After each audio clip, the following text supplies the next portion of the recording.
Period हमने बात की थी और शुरुआत की थी ऐतिहासिक काल के बारे में, हिस्टोरिक पीरियड के बारे में, और मैंने आपको बताया था उसमें 16 महाजनपदों के बारे में। वो 16 महाजनपद जिनके बारे में जानकारी हमें बौद्ध ग्रंथ अंगुत्तर निकाय और जैन ग्रंथ भगवती सूत्र से प्राप्त हुई थी, उन्हीं महाजनपदों के नाम हमने लिखे थे, उनकी वर्तमान स्थिति, उनकी प्रेजेंट लोकेशन हमने लिखी थी और लिखी थी उनकी राजधानियां। कहानी को आगे बढ़ाने से पहले सबसे पहले मुझे बता दीजिए कि यहां पर कितने लोग ऐसे मौजूद हैं जो 16 महाजनपद के नाम और उनकी राजधानियां याद करके आए हैं। वर्तमान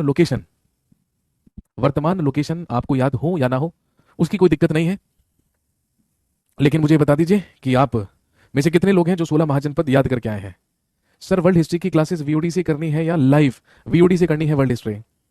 क्योंकि वर्ल्ड हिस्ट्री अधिकतर एग्जाम्स में नहीं पूछी जाती है। बहुत बढ़िया, ज्यादातर लोग कह रहे हैं कि सर हमने याद कर लिया है 16 महाजनपद और उनकी राजधानियां, और यदि आपने है और यदि याद नहीं करा है तो प्लीज याद कर लीजिएगा, क्योंकि भलाई आप ही की है। याद करेंगे तो यदि उससे संबंधित एग्जाम में कोई क्वेश्चन पूछ लिया जाता है तो फ्री के मार्क्स हैं, क्वेश्चन गलत होने की कोई संभावना नहीं होगी यहां पर। ठीक है, चलिए एनीवेज आगे बढ़ते हैं। और मैंने आपको बताया था कि जब अगली क्लास में हमारी मुलाकात होगी तो हम बात करेंगे about the religious movement of 600 BC या 600 ईसा पूर्व के धार्मिक आंदोलन के बारे में। तो चलिए आज का टॉपिक वही रहेगा, जल्दी से हेडिंग डाल लीजिए। दिस इज एंशिएंट इंडिया, यह है प्राचीन भारत जो हम पढ़ रहे हैं। एंशिएंट इंडिया या प्राचीन भारत, हम पढ़ रहे थे एंशिएंट इंडिया प्राचीन भारत। याद तो की हूं, अच्छा, बट थोड़ा सा भूल जाती हूं, क्या करें भाई। साधना, मन से साधना कीजिए साधना जी, याद हो जाएंगे सारे के सारे। गर्मी भी आ गई, जी हाँ बिल्कुल गर्मी भी आ गई, कोई दौराई नहीं है इसमें। हेडिंग डालिए topic for the day, the religious movement of 600 BC। The religious movement of 600 BC, या हिंदी में लिख सकते हैं 600 ईसा पूर्व का धार्मिक आंदोलन।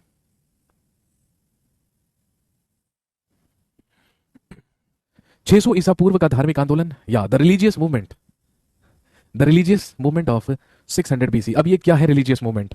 सबसे पहले तो ये समझेंगे कॉन्सेप्ट समझ में आ जाएगा, फिर आगे की बात करनी शुरू करेंगे। ठीक है, आप अच्छी तरीके से जानते हैं कि वैदिक काल में हमने पढ़ा ऋग्वेद के बारे में, और मैंने आपको बताया कि जो ऋग्वेद का रचना काल है वो 1500 ईसा पूर्व से 1000 ईसा पूर्व तक माना जाता है, जिसमें 10 मंडल हैं और 10 मंडलों की रचना अलग अलग समय पर अलग अलग ऋषियों के द्वारा अलग अलग स्थान पर की गई थी, जिसमें सबसे पुराने मंडल थे 2 से लेकर 7 और सबसे नवीन मंडल था 10वां मंडल, याद है। और मैंने आपको लिखवाया था कि 10वें मंडल में ही ऋषि महासूक्ते के द्वारा मनुष्य के 4 वर्णों का हमें सबसे पहला उल्लेख मिलता है। मनुष्य के 4 वर्ण है, ब्राह्मण, क्षत्रिय, वैश्य, शूद्र, जिसका सबसे पहला उल्लेख हमें कहां से मिला? ऋग्वेद के 10वें मंडल से मिला। और आप जानते हैं, ऐसा माना गया, भाई आप जानते हैं ब्रह्मा जी को सृष्टि का रचनाकार माना जाता है, तो ऐसा माना गया कि ब्रह्मा जी के शरीर के अलग अलग भागों से उत्पन्न हुए लोग ही मनुष्य के 4 वर्ण है, ब्राह्मण, क्षत्रिय, वैश्य, शूद्र, जिनकी उत्पत्ति ब्रह्मा जी के मस्तिष्क से हुई है, हेड से हुई है, वही तो क्या है ब्राह्मण। जिनकी उत्पत्ति ब्रह्मा जी की भुजाओं से, शोल्डर्स से हुई है, वो है क्षत्रिय। जिनकी उत्पत्ति ब्रह्मा जी के पेट से हुई, उदर से हुई, वो कहलाते हैं वैश्य। और जिनकी उत्पत्ति ब्रह्मा जी के चरणों से हुई है वो कहलाते हैं शूद्र।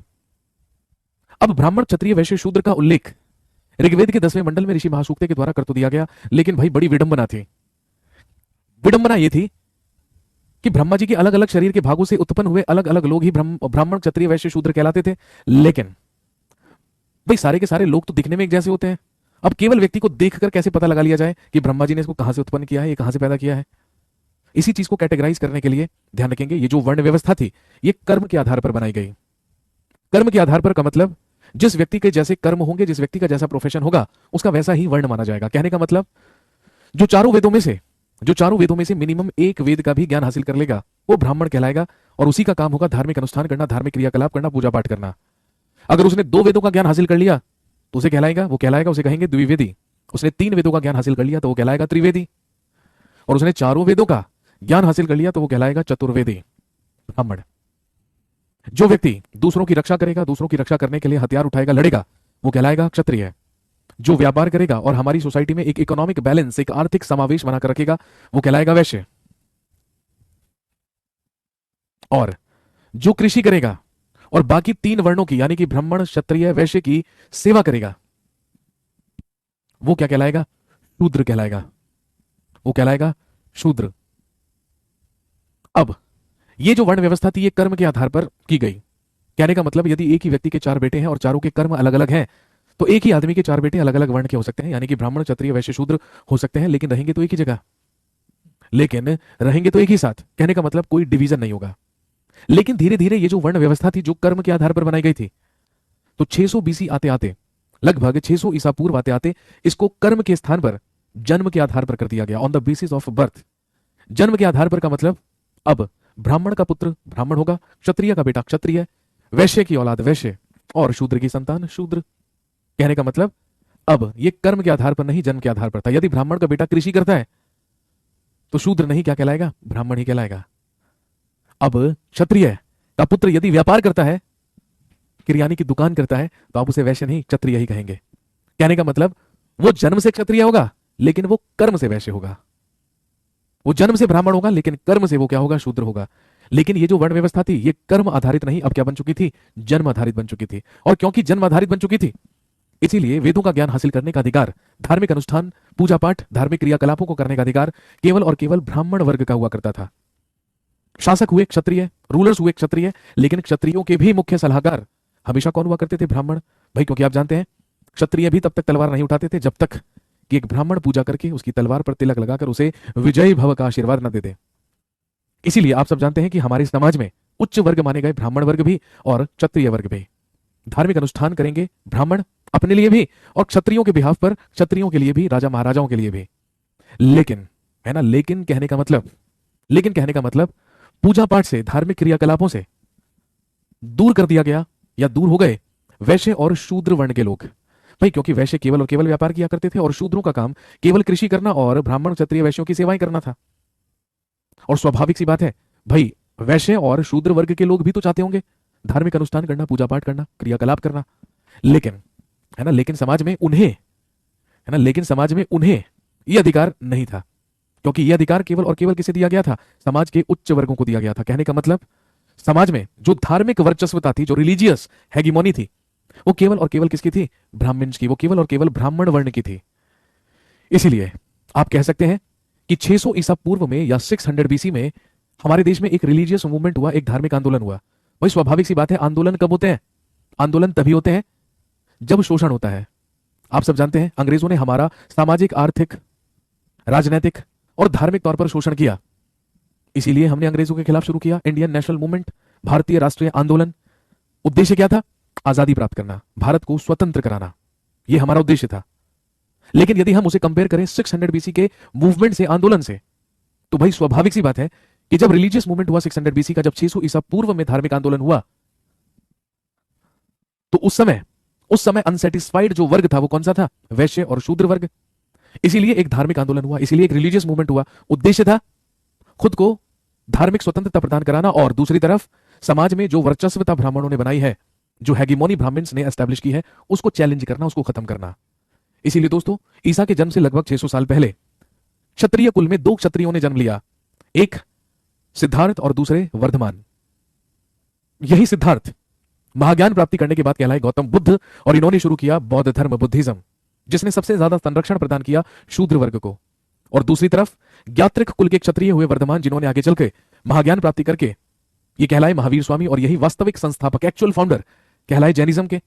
और जैनिज्म ने या जैन धर्म ने सबसे ज्यादा वैश्य वर्ण के लोगों को क्या किया? संरक्षण प्रदान किया। कहने का मतलब ये कि यदि ब्राह्मणों ने वेदों का ज्ञान हासिल करने का अधिकार, पूजा पाठ करने का अधिकार, धार्मिक अनुष्ठान करने का अधिकार वैश्य वर्ग और शूद्र वर्ग को नहीं दिया, तो डेफिनेट सी बात थी उन्हें जरूरत थी किसकी? धर्म की। और आप जानते हैं ना, इस ब्रह्मांड में किसी भी चीज की शुरुआत या किसी भी चीज का आविष्कार तभी होता है जब उसकी जरूरत होती है। बस फिर क्या था? 600 बीसी में 2 धर्मों का सृजन हुआ, 2 धर्मों की स्थापना हुई, एक बुद्धिज्म और एक जैनिज्म, एक बौद्ध धर्म और एक जैन धर्म। संस्थापक दोनों ही धर्मों के जन्म से क्या थे? क्षत्रिय। गौतम बुद्ध और महावीर स्वामी भाई जन्म से दोनों ही क्षत्रिय थे। लेकिन फिर भी सामान्य तौर पर बात करें, वास्तविक तौर पर बात करें, उद्देश्य ही क्या था? भाई जरूरत क्या थी बौद्ध धर्म की और जैन धर्म की? जब हमारे पास वेद थे, जब हमारे पास यज्ञ थे, जब हमारे पास विभिन्न धार्मिक अनुष्ठान थे, तो हमें क्या जरूरत थी बौद्ध धर्म की, जैन धर्म की? तो डेफिनेटली किसी ना किसी वर्ग को वो अधिकार नहीं प्रदान किया गया, इसीलिए बुद्धिज्म और जैनिज्म दो धर्मों की क्या हुई, स्थापना हुई। तो दोस्तों, रिलीजियस मूवमेंट ऑफ 600 बीसी में 600 ईसा पूर्व के धार्मिक आंदोलन में हमें बात करनी है दो धर्मों के बारे में, हम बात करेंगे दो रिलीजियंस के बारे में, लेकिन इन टॉपिक्स को हम रिलीजियसली यानी कि धार्मिक तौर पर नहीं, केवल ऐतिहासिक तौर पर पढ़ेंगे, क्योंकि हम इतिहास पढ़ रहे हैं भाई, ध्यान रखिएगा। यहां पर हम किसी भी चीज के बारे में धार्मिक रूप से बात नहीं करेंगे, हम हर चीज को ऐतिहासिक नजरों से देखेंगे। आप असंख्य लोग हैं जिनके कमेंट्स मेरे पास स्क्रीन पर आ रहे हैं, आप में से मैं भी एक हूं, ठीक है। अब भाई देखो, हम सारे के सारे लोग इन्हीं चार वर्णों में से किसी ना किसी वर्ण को क्या करते होंगे, बिलोंग करते होंगे, चाहे हम ब्राह्मण होंगे, चाहे हम क्षत्रिय होंगे, चाहे हम वैश्य होंगे, चाहे हम शूद्र होंगे।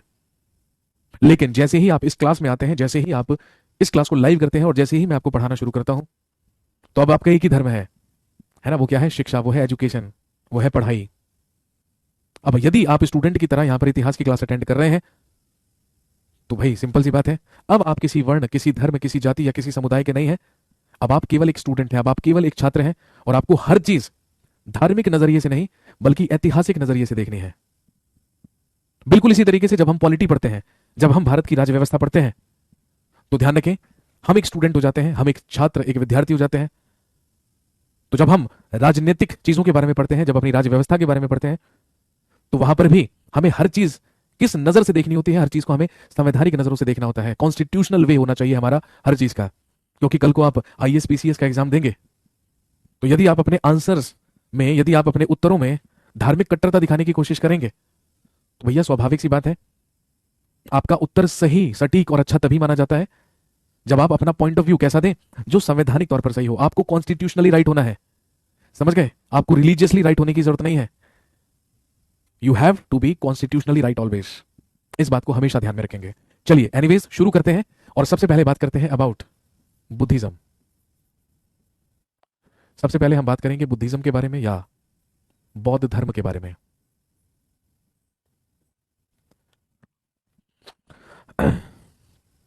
सबसे पहले हेडिंग डाल लीजिए, बुद्धिज्म, बौद्ध धर्म। और हम सब जानते हैं the founder of Buddhism was Gautam Buddha. बौद्ध धर्म की स्थापना गौतम बुद्ध के द्वारा की गई।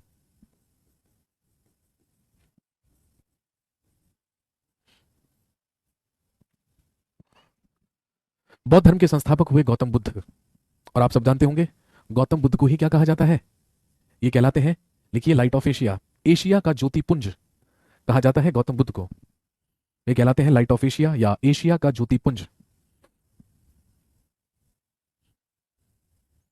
और क्योंकि इनका जन्म एक क्षत्रिय कुल में हुआ था, ये शाक्य कुल के क्षत्रिय थे, इसीलिए इन्हें शाक्य मुनि भी कहा जाता है।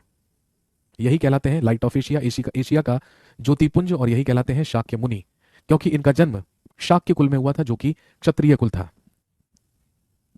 लिखेंगे, गौतम बुद्ध का जन्म लगभग ईसा के जन्म से 563 साल पहले।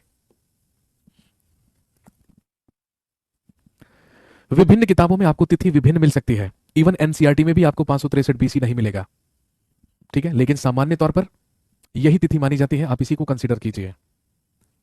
गौतम बुद्ध का जन्म 563 ईसा पूर्व में नेपाल के कपिलवस्तु के लुम्बिनी नामक ग्राम में हुआ था।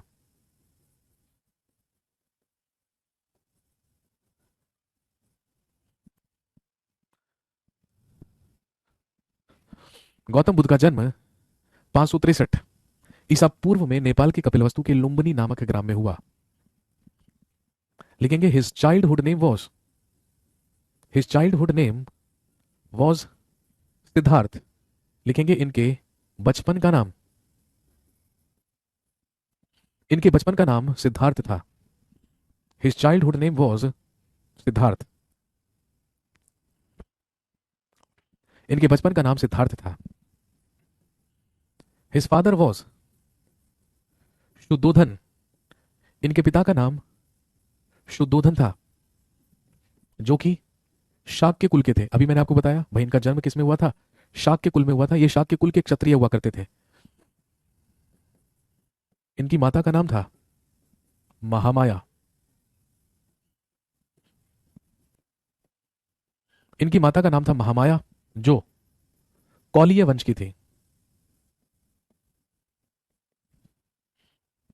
जो कि कौलीय वंश की थी, जो कि कौलीय वंश से बिलोंग करती थी। दोस्तों ध्यान रखेंगे, जैन ग्रंथों और जैन स्त्रोतों से हमें यह जानकारी मिलती है कि जब सिद्धार्थ का जन्म हुआ था तो ऐसा कहा जाता है कि सिद्धार्थ के जन्म के 7वें दिन ही इनकी माता महामाया की मृत्यु हो गई थी, और सिद्धार्थ का लालन पालन, सिद्धार्थ को पाला था उनकी मौसी ने, जिनका नाम था प्रजापति गौतमी।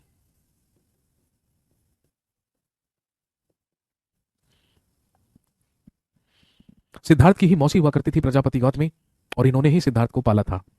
और ध्यान रखेंगे आगे चलकर यही इनकी प्रथम महिला शिष्य भी बनेंगी, first female disciple. Gautam Buddha की पत्नी का नाम था यशोधरा, और यशोधरा से ही इनका एक पुत्र हुआ जिसका नाम था, हाय आई एम राहुल, नाम तो सुना ही होगा, जिसका नाम था राहुल। नोट कीजिए फटाफट, नोट कीजिए, 1 मिनट में कंटिन्यू करते हैं।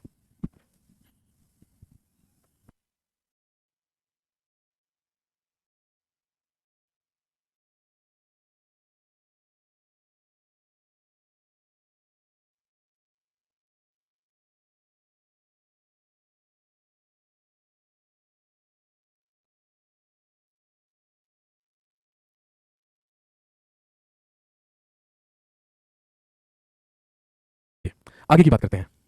बौद्ध ग्रंथों के अनुसार हमें जानकारी मिलती है कि जब सिद्धार्थ का जन्म हुआ, भाई इनके जो पिता थे वो शाक्य कुल के क्षत्रिय थे, और आप जानते हैं ये शासन किया करते थे कहां पर, कपिलवस्तु में।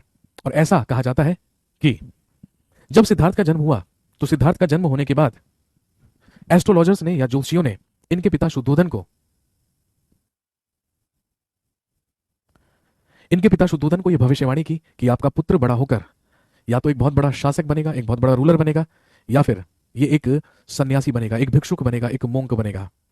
अब जब तक शासक बनने की बात सुनी तो काफी सेटिस्फैक्टरी लगा, काफी अच्छा लगा भाई, क्योंकि क्षत्रिय धर्म ही था रक्षा करना, शासन करना। लेकिन जब इन्होंने सुना कि बड़ा होकर भिक्षुक भी बन सकता है, सन्यासी भी बन सकता है, इस बात को लेकर थोड़े से कॉन्शियस हुए शुद्धोधन, व्याकुल हुए, कहीं ये भविष्यवाणी सच ना हो जाए। इसी चीज से बचने के लिए बचपन से ही शुद्धोधन ने सिद्धार्थ को पूरे ऐशो आराम में रखा, पूरी लग्जरी में रखा। इन्हें एक आलीशान, शानदार और लग्जरियस महल में रखा जाता था। इन्हें महल से बाहर जाने की अनुमति नहीं दी जाती थी। हर सुख सुविधा की चीज इनको उपलब्ध करवाई जाती थी। सारे के सारे नौकर चाकर और सेवक यंग और डायनामिक लोग हुआ करते थे। कोई भी बीमार होता तो उसे तुरंत रिप्लेस कर दिया जाता था। कहने का मतलब यह है कि शुद्धोधन का उद्देश्य यह था कि सिद्धार्थ को कभी भी जीवन में यह ना पता चल पाए कि संसार में दुख नाम की भी कोई चीज है, ट्रबल नाम की भी कोई चीज है। ऐसे ही समय बीतता रहा, धीरे धीरे ऐसे ही समय बीतता रहा, और धीरे धीरे पूरे ऐशो आराम और लग्जरी में जीवन बिताते रहे सिद्धार्थ। लेकिन जब सिद्धार्थ बड़े हुए तो एक बार इनकी इच्छा हुई, एक बार इनके मन में ये इच्छा जागृत हुई कि मुझे बाहर जाकर घूम कर आना चाहिए, अपनी टेरिटरी में, अपने क्षेत्र में, और देख कर आना चाहिए कि भाई अपना क्षेत्र, अपना राज्य कहां कहां तक विस्तृत है। एक बार इनका बाहर विचरण करने का मन हुआ तो इन्होंने अपने सारथी को बुलाया। क्वेश्चन आ गया, गौतम बुद्ध या सिद्धार्थ के सारथी का नाम क्या था? आप सब जानते होंगे, चन्ना। इनके सारथी का नाम था चन्ना। कुछ कुछ पुस्तकों में चन्ना के स्थान पर चाण लिखा हुआ भी मिलता है। प्रजापति गौतमी प्रथम महिला शिष्य कैसे? क्यों भाई, आपको क्या आपत्ति है यदि प्रजापति गौतमी इनकी पहली महिला शिष्य बनेंगी आगे चल के? तो काजल जी, इसमें आपको क्या आपत्ति है? सबसे पहले ये बताइए। आपने मुझे डिस्टर्ब तो कर दिया पढ़ाते पढ़ाते, लेकिन आप ये बताइए क्यों नहीं हो सकती प्रजापति गौतमी इनकी प्रथम महिला शिष्य? इसका जवाब देंगे पहले। इन्होंने अपने सारथी को बुलाया जिसका नाम था चन्ना या चाण, और इन्होंने अपने सारथी चन्ना से कहा कि आप मेरा घोड़ा लेकर आइए, हम बाहर जाएंगे घूमने के लिए, बाहर विचरण करने के लिए जाएंगे और देखकर आएंगे कि अपना जो क्षेत्र है, अपना जो साम्राज्य है, अपनी जो टेरिटरी है, वो कहां कहां तक विस्तृत है। एक और क्वेश्चन आ जाता है यहीं पर, गौतम बुद्ध या सिद्धार्थ के घोड़े का नाम क्या था? इनके घोड़े का नाम था कंथक। अपने सारथी चन्ना को लेकर और अपने घोड़े कंथक को लेकर सिद्धार्थ निकल पड़े बाहर विचरण करने के लिए। और जब ये बाहर विचरण करने के लिए गए तो हम सब जानते हैं ही सॉ 4 सीन्स। तो हम सब जानते हैं इन्होंने 4 दृश्य देखे। इन्होंने 4 दृश्य देखे। सबसे पहले इन्होंने एक वृद्ध बूढ़े व्यक्ति को देखा जिसकी कमर झुकी हुई थी और जो लाठी का सहारा लेकर चल रहा था, वृद्धावस्था में था, परेशान था। इस व्यक्ति को देखकर ये बेहद सरप्राइज हुए इन्हें बेहद अचंभा हुआ, ये बेहद आश्चर्यचकित हुए, क्योंकि ऐसी स्थिति वाला पुरुष इन्होंने कभी भी जीवन में नहीं देखा था। सरप्राइज होते हुए ये और आगे बढ़े। जब ये और आगे बढ़े तो इन्होंने एक बेहद ही दुर्बल वृद्ध व्यक्ति को, बीमार कमजोर व्यक्ति को चारपाई पर पड़े हुए देखा, जो कि बेहद बीमार और कमजोर था और बस अपनी अंतिम सांसें ले रहा था। He was just about to die. इसको देखकर इनका मन और विचलित हुआ, ये और दुखी और परेशान हुए और सरप्राइज हुए। उसके बाद ये आगे बढ़ गए। जब आगे चले तो इन्होंने एक और दृश्य देखा, एक और ऐसा दृश्य देखा जिसमें एक डेड बॉडी को, एक शव को अंतिम संस्कार के लिए ले जाया जा रहा था। इन्होंने एक अर्थी को देखा जिसमें एक डेड बॉडी को, एक शव को अंतिम संस्कार के लिए शमशान घाट ले जाया जा रहा था। एक मृत व्यक्ति। ये देखकर तो ये बेहद दुखी हुए, ये देखकर तो ये बेहद दुखी हुए। इसके बाद ये और आगे बढ़े और इन्होंने एक और दृश्य देखा, अंतिम दृश्य, चौथा दृश्य। इन्होंने देखा एक भिक्षुक को, एक सन्यासी को, एक मोंक को, जो अपनी धुन में मस्त मुस्कुराते हुए टेंशन फ्री चले जा रहा था अपनी ही धुन में। उसके ना तो चेहरे पर कोई टेंशन दिख रही थी, ना ही कोई माथे पर शिकन दिख रही थी। वो केवल मस्त मौला अपनी ही धुन में खोया हुआ था और बिल्कुल सेटिस्फाइड, खुश लग रहा था। ये चारों के चारों दृश्य देखकर ये बेहद सरप्राइज हुए। इसीलिए इन्होंने चन्ना से पूछा, ही आस्क्ड चन्ना। इन्होंने कहा कि चन्ना, आप मुझे इन चारों दृश्यों का मतलब समझाइए, मैं नहीं समझ पाया हूं, ये सब क्या है? आप मुझे बताइए ये सब चीजें क्या है, इनका मतलब क्या है? बस बचपन से लेकर आज तक शुद्धोदन ने जितनी भी मेहनत की थी उन सब का भांडाफोड़ किया किसने? चन्ना ने। चन्ना ने सिद्धार्थ से कहा कि सिद्धार्थ, ये संसार दुखों से भरा हुआ है, इस संसार में दुख ही दुख है। चाहे आप कितने भी ऐशो आराम में रहे, चाहे आप कितने भी अमीर हो, चाहे आप कितने भी उच्च वर्ग हो, लेकिन ये जीवन का परम सत्य है कि हर व्यक्ति के जीवन में एक ऐसी स्टेज आती है, एक ऐसा समय आता है जब उसकी उम्र बढ़ती है, जब वो वृद्धावस्था की ओर जाता है, बूढ़ा होता है, बीमार होता है, कमजोर होता है और एक दिन उसकी मृत्यु हो जाती है। चाहे अमीर वर्ग हो या गरीब, राजा हो या रंक, उच्च वर्ग हो या निम्न वर्ग, पुरुष हो, महिला हो, एलजीबीटी हो, हर व्यक्ति का एक ही नतीजा है और हर व्यक्ति की एक ही डेस्टिनी है, जो कि है डेथ। चाहे हम जीवन में किसी भी लक्ष्य को प्राप्त करने के लिए अग्रसर रहें, किसी भी लक्ष्य को छूने और प्राप्त करने के लिए कोशिश करते रहें, लेकिन हमारे जीवन का परम लक्ष्य मृत्यु है, जो कि अटल है, जिसे कोई टाल नहीं सकता, हर व्यक्ति को आनी है, चाहे वो कितना भी बड़ा आदमी क्यों ना हो। ये बात सुनकर पांव तले जमीन खिसक चुकी थी सिद्धार्थ के। इन्होंने कहा कि यदि संसार में दुख ही दुख है, यदि संसार में इतना कष्ट है, इतना दुख है, तो वो फोर्थ पर्सन कौन था? तो वो चौथा व्यक्ति कौन था जिसके चेहरे पर कोई शिकन नहीं थी, कोई टेंशन नहीं थी? वो तो हंसते मुस्कुराते अपनी धुन में चूर, मस्ती में चूर जा रहा था। चन्ना ने कहा, ही इज अ मोंक, वो एक सन्यासी है, वो एक भिक्षुक है। उन्होंने कहा, ही इज अ मोंक, वो एक सन्यासी है, वो एक भिक्षुक है और उसे इस सांसारिक मोहमाया से कुछ नहीं लेना देना। ये अपना घर त्याग चुका है, इसका कोई घर नहीं है, ये एक स्थान से दूसरे स्थान पर विचरण करता है, लोगों को अच्छी अच्छी बातें सिखाता है, जहां पर सूर्यास्त होता है वहीं पर सो जाता है, भिक्षा मांगकर गुजारा करता है। इसका जीवन का परम लक्ष्य एक ही है, वो है मोक्ष की प्राप्ति। सिद्धार्थ ने कहा, मोक्ष की प्राप्ति कैसे होगी जनाब? चन्ना ने कहा, एक स्थान से दूसरे स्थान पर जाते हुए, लोगों को अच्छी शिक्षाएं देते हुए, अच्छे आचरण सिखाते हुए धीरे धीरे यह व्यक्ति अपने जीवन के परम लक्ष्य की तरफ बढ़ेगा। एक दिन ऐसे ही अच्छे कर्म करते करते इसकी मृत्यु हो जाएगी और ये मोक्ष को प्राप्त कर लेगा, ये पंचतत्व में विलीन हो जाएगा। सर, आपकी ये बातें मेरे को मोंक बना देंगी। ठीक है भाई, कंपटीशन कम करेगा तू। सोनू, अगर मेरी बातें तुझे मोंक बना दे तो इससे बढ़िया बात क्या हो सकती है? तुझे पता नहीं है उत्तर प्रदेश में मोंक सीएम भी बन सकते हैं? तो पता नहीं है तेरे को? उत्तर प्रदेश से तो एग्जाम्पल लो कम से कम। उत्तर प्रदेश में जो सन्यासी भिक्षुक लोग होते हैं ना, तो हो सकता है आगे चल के भाई तू मुख्यमंत्री बन जाए उत्तर प्रदेश का। अच्छी बात है। अगर मेरी बातों से ऐसा लग रहा है कि मोंक बन जाइए तो बन जाइए, कंपटीशन खत्म कीजिए।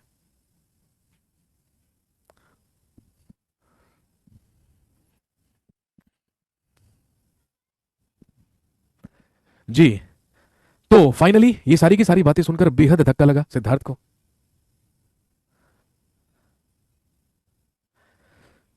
दुखी होकर, मायूस होकर, निराश होकर सिद्धार्थ वापस अपने महल में लौट आए। नौकर चाकर भी वही थे, सुख सुविधाएं भी वही थी, लग्जरी भी वही थी, विलासिता भी वही थी, लेकिन अब फर्क आ चुका था, क्योंकि अब ये सब चीजें व्यर्थ लग रही थी। ये सारी की सारी चीजें अब बेकार लग रही थी, क्योंकि मन में एक ही बात थी और मन में यही विचार चल रहा था कि सारी की सारी चीजें नश्वर हैं, सारी की सारी चीजें नश्वर हैं, एक दिन नष्ट हो जाएंगी और अल्टीमेटली सभी को एक दिन मृत्यु को प्राप्त हो जाना है। जब एक बार सिद्धार्थ की उम्र 29 वर्ष थी, when he was 29 years old, तो ही डिसाइडेड कि ये भी क्या करेंगे, ग्रह त्याग करेंगे। 29 वर्ष की आयु में आधी रात को घर पर बिना किसी को बताए चुपचाप सिद्धार्थ ने गृह त्याग कर दिया। ही लेफ्ट हिज होम। और सिद्धार्थ के द्वारा गृह त्याग करने की इसी घटना को बुद्धिज्म में या बौद्ध धर्म में क्या कहा गया? महाभिनिष्क्रमण कहा गया। चलिए आगे बढ़ते हैं। आई होप ये आपने नोट कर लिया होगा। लिखिए, at the age of 29 years, लिखेंगे 29 वर्ष की आयु में।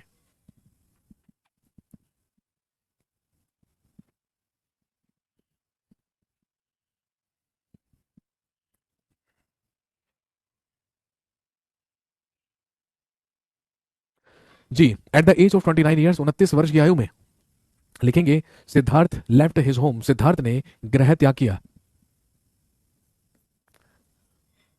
और ध्यान रखेंगे, सिद्धार्थ के द्वारा अपना घर छोड़ने या गृह त्याग करने की जो घटना है, इसी को बुद्धिज्म में, इसी को बौद्ध धर्म में क्या कहा जाता है? लिख लीजिए, ये कहलाता है या ये घटना कहलाती है महाभिनिष्क्रमण।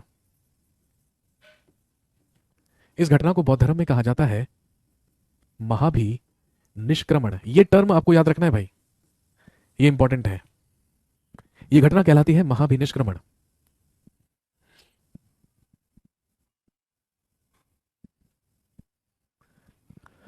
महाभिनिष्क्रमण करके यानी कि गृह त्याग करके सिद्धार्थ पहुंचे eight the bank of Anoma river, Anoma नदी के तट पर। आधी रात को गृह त्याग किया और गृह त्याग करके 29 वर्ष की आयु में ये पहुंचे eight the bank of Anoma river या अनोमा नदी के तट पर।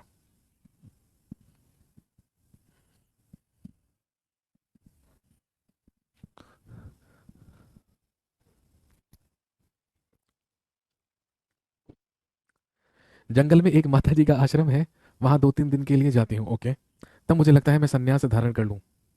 तभी लगता है बस, अगर केवल तभी लगता है तो कुछ ना कुछ गड़बड़ है। जब संन्यास धारण करने का मन करता है तो क्यों सांसारिक मोह माया में फंसे हुए हो भाई? अपने इस वाले कमेंट को और अपने पिछले वाले कमेंट को आपस में कंपेयर करके देखिए, तो आपको पता चलेगा कि दोनों बातों में कितना अंतर है, जमीन आसमान का। सर अगर हमने गृह त्याग किया तो हमें तो मार लगेगी। अरे मार नहीं लगेगी, घर वाले खुशी के मारे लड्डू बांटेंगे पड़ोस में। ये तुम्हें लगता है कि मार लगेगी, ऐसा आपको लगता है कि मार पड़ेगी, लेकिन मार नहीं पड़ेगी। खुश हो जाएंगे घर वाले, चैन की सांस लेंगे कि चलिए बड़ी बला टली, लड्डू बटेंगे पूरी कॉलोनी में।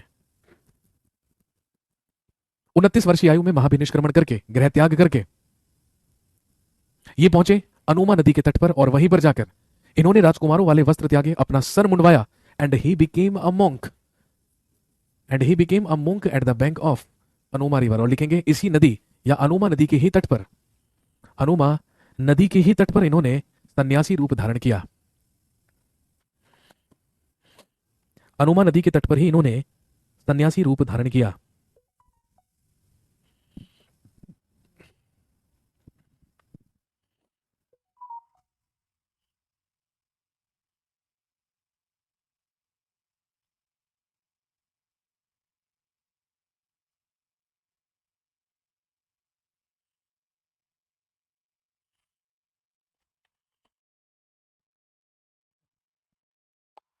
गृह त्याग कर चुके थे, एनलाइटमेंट की खोज में, महाज्ञान प्राप्ति की खोज में निकल चुके थे।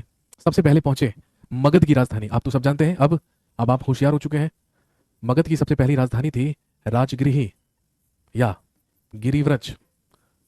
गृह त्याग करने के बाद, सन्यासी रूप धारण करने के बाद सबसे पहले ये पहुंचे राजगृही, और राजगृही में ही इनकी मुलाकात हुई अलार कलाम से। और ध्यान रखेंगे, अलार कलाम से ही इन्होंने सबसे पहले कुछ शिक्षा हासिल की। इसके बाद ही रीच्ड वैशाली, इसके बाद ये पहुंचे वैशाली, और वैशाली में एक और रुद्रक रामपुत्र से इनकी मुलाकात हुई और कुछ शिक्षा इन्होंने प्राप्त की रुद्रक रामपुत्र से। एक से सांख्य दर्शन, एक से सांख्य दर्शन और एक से योग दर्शन की कुछ शिक्षा दीक्षा हासिल की सिद्धार्थ ने। क्वेश्चन भी आता है, आपसे पूछेंगे बताइए गौतम बुद्ध के गुरु कौन थे, या सबसे पहले गौतम बुद्ध ने किसे अपना गुरु बनाया था या किससे शिक्षा ली थी? तो ध्यान रखेंगे, दो नाम आपको याद रखने हैं, अलार कलाम और रुद्रक रामपुत्र। ये दोनों ही सिद्धार्थ के गुरु थे, जिनसे सांख्य दर्शन और योग दर्शन की शिक्षा किसने ली थी? सिद्धार्थ ने। और इसके बाद ही रीच्ड गया, और इसके बाद ये पहुंचे कहां पर? गया।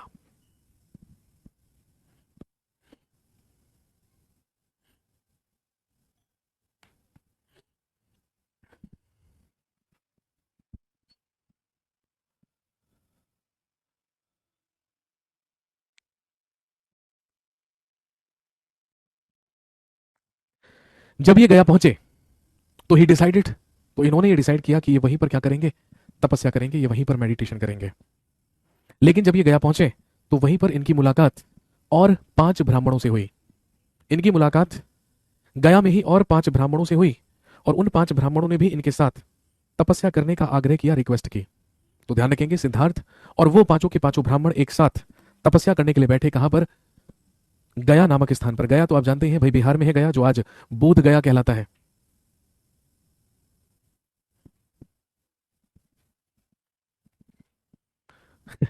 सर नेपाल से बिहार पैदल कैसे आ सकते हैं? असंभव। अच्छा एक बात बता, तेरे को श्री राम का अयोध्या से लंका तक, श्रीलंका तक पैदल जाना संभव लगता है ना? यदि वो संभव लगता है तो नेपाल से बिहार उतना दूर नहीं है जितना अयोध्या से श्रीलंका है।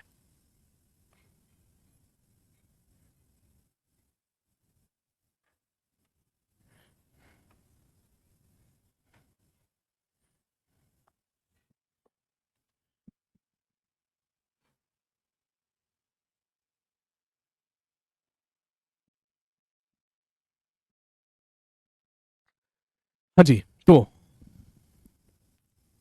कहने का मतलब है, उन 5 ब्राह्मणों के साथ ये तपस्या करने के लिए बैठे। कहां पर? गया में। 1 साल तक तपस्या करते रहे। लेकिन ऐसा कहा जाता है 1 साल तक तपस्या करने के बाद, भाई 1 साल के बाद वो जो पांचों ब्राह्मण साथ में तपस्या करने के लिए बैठे थे, वो उठकर चले गए, इनका साथ छोड़कर चले गए, ये कहकर कि यहां पर कोई भी महाज्ञान की प्राप्ति नहीं होने वाली है। लेकिन ऐसा कहते हैं कि सिद्धार्थ तपस्या करते रहे और finally at the age of 35 years, और फाइनली 35 वर्ष की आयु में सिद्धार्थ गॉट हिज एनलाइटमेंट।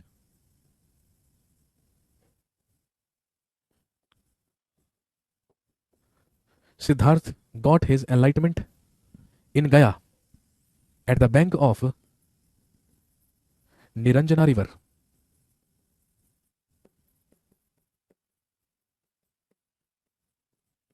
लिखेंगे 35 वर्ष की आयु में इन्हें गया में, 35 वर्ष की आयु में इन्हें गया में निरंजना नदी के तट पर एनलाइटमेंट यानी कि महाज्ञान की प्राप्ति हुई। और आप जानते हैं एक वट वृक्ष यानी कि पीपल वृक्ष के नीचे।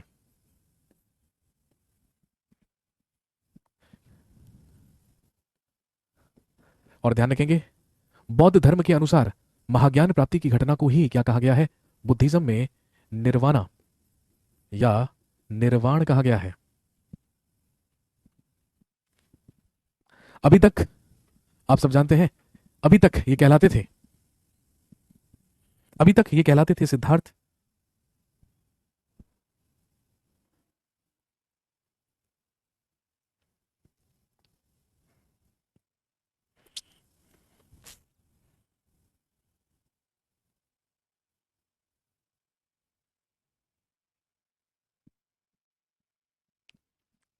अभी तक ये कहलाते थे सिद्धार्थ, लेकिन ध्यान रखेंगे एनलाइटमेंट हो जाने के बाद, महाज्ञान प्राप्ति के ही बाद ये कहलाए बुद्ध और तथागत।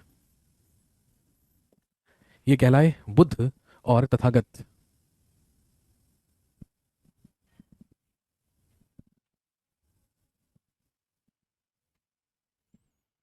इसके बाद हम सब जानते हैं गौतम बुद्ध ने अपना प्रथम प्रवचन या इन्होंने अपना पहला सरमन, पहला प्रीचमेंट कहां पर दिया? उत्तर प्रदेश के वाराणसी के समीप सारनाथ में दिया। लिखेंगे after that Buddha gave his first Sarman,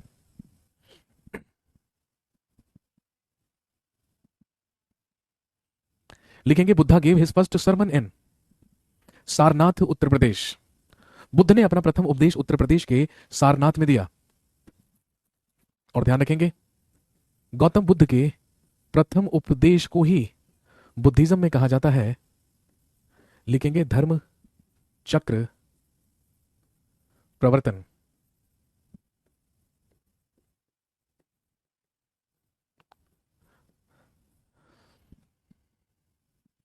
इनके द्वारा दिए गए प्रथम उपदेश को ही क्या कहा जाता है? धर्म चक्र प्रवर्तन कहा जाता है।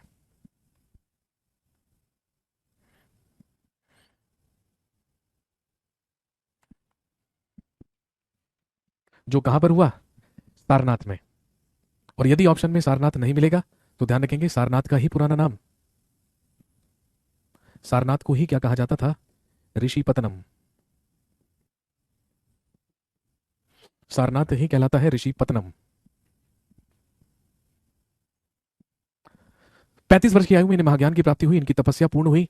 और ध्यान रखेंगे, जब इनकी तपस्या पूर्ण हुई तो ध्यान रखेंगे, जहां पर ये तपस्या किया करते थे वहीं पर एक कन्या, वहीं पर एक बालिका अपनी गायों को चराने आया करती थी। और वही जो बालिका थी, वही जो कन्या थी, जिसका नाम था सुजाता। तो जब इनकी तपस्या पूर्ण हुई, कई बार क्वेश्चन पूछते हैं कि बताइए तपस्या पूर्ण हो जाने के बाद गौतम बुद्ध ने क्या खाकर अपना अनशन तोड़ा था। तो ध्यान रखेंगे, उसी सुजाता नामक कन्या के हाथों से ही खीर खाकर, उस कन्या का नाम था सुजाता, जो इनके लिए लेकर आई थी खीर बनाकर। भाई हम सब जानते हैं बैशाख महीने की पूर्णिमा को ही इन्हें महाज्ञान की प्राप्ति हुई थी, गया में निरंजना नदी के तट पर एक पीपल वृक्ष के नीचे, एक वट वृक्ष के नीचे। और उसके बाद सुजाता नामक कन्या के हाथों से ही खीर खाकर इन्होंने अपना अनशन तोड़ा था। और दोस्तों यही कारण है, ऐसा माना जाता है बौद्ध धर्म में, बुद्धिज्म में, कि इनका जन्म भी वैशाख महीने की पूर्णिमा पर हुआ, इन्हें महाज्ञान की प्राप्ति, एनलाइटमेंट भी वैशाख महीने की पूर्णिमा पर हुआ, और इनकी मृत्यु भी वैशाख महीने की पूर्णिमा पर हुई। इसीलिए बुद्धिज्म में या बौद्ध धर्म में सबसे प्रसिद्ध एक ही त्योहार मनाया जाता है, जो कहलाता है बुद्ध पूर्णिमा। वैशाख महीने की पूर्णिमा को ही क्या कहा जाता है? बुद्ध पूर्णिमा कहा जाता है। और ध्यान रखेंगे, बुद्ध पूर्णिमा पर प्रसाद में हमेशा क्या बनाई जाती है? खीर बनाई जाती है। क्यों? क्योंकि उसके पीछे ऐतिहासिक वजह यही है कि ऐसा माना जाता है कि सुजाता नामक कन्या के हाथों से ही खीर खाकर इन्होंने अपना अनशन तोड़ा था। चलिए आज की कहानी को यहीं तक रखेंगे, कल आपसे दोबारा मुलाकात होगी। बुद्धिज्म जारी रहेगा, कल बौद्ध धर्म समाप्त करेंगे और फिर उसके बाद बढ़ेंगे आगे और बात। Thank you very much, have a nice day.